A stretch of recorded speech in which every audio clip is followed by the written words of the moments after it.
What we are today comes from our thoughts of yesterday, and our present thoughts build our life of tomorrow.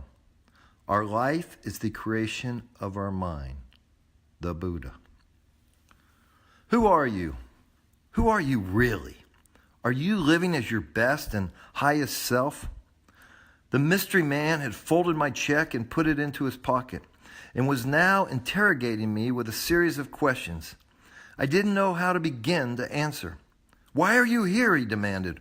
Why are you not living the life of your dreams?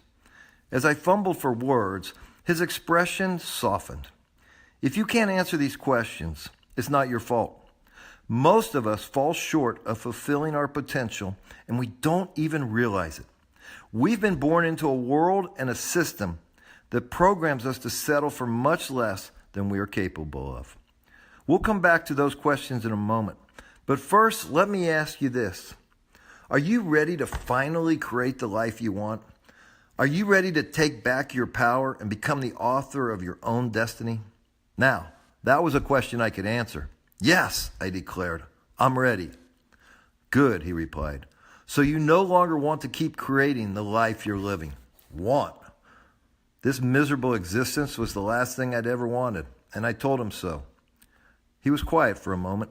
Then he looked me straight in the eye and said, Look, I understand that you don't like your life now. But here's what you need to understand whether you like it or not. You've created the life you are currently living, or more accurately, you've co-created it with the universe.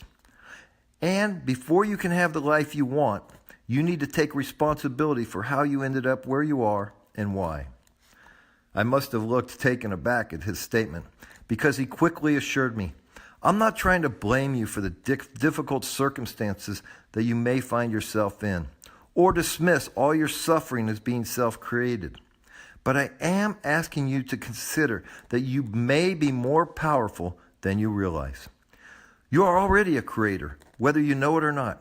Your every thought, feeling, and belief, including those you are not even aware of, carries a vibration out into the universe, and those vibrations shape the world around you. So began my initiation into the secrets of creation.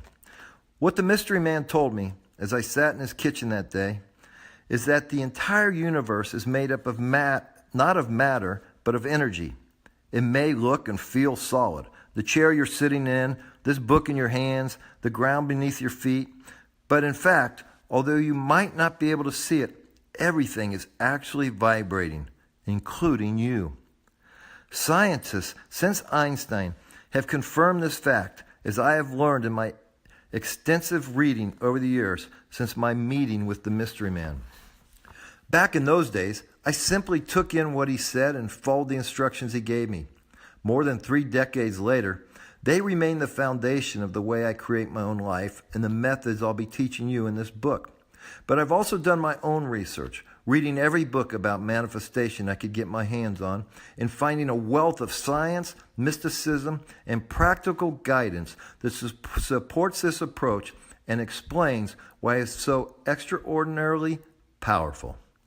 What you'll learn in these pages began with those kitchen table conversations, but has been enhanced by the addition of science that was not available 30 years ago and refined through years of practice and experimentation.